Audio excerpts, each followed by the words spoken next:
Vă avertizăm, urmează imagini șocante. Ia să vedem noi cum merge netul ăsta de la RDS.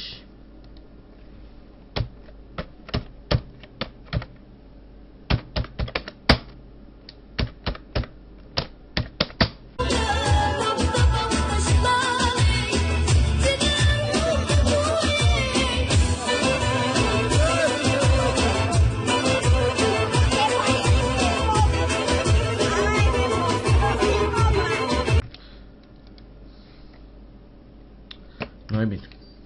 Nu e bine.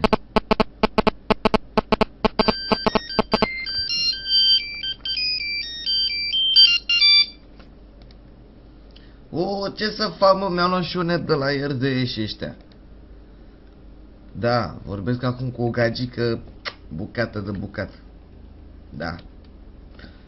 Bine, mă, hai că te las, mă, că gagica asta să vorbească cu mine. Pa, pa, pa, pa. Ce?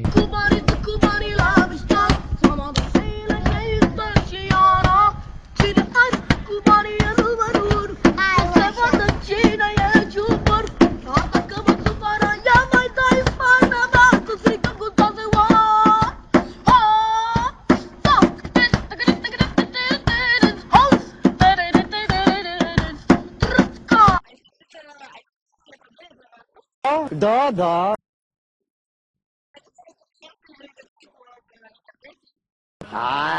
Hai, mai tăia din ele de le drept.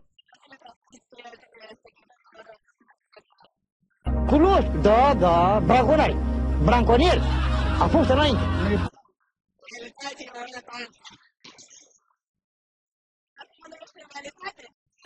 Da, da, da, da.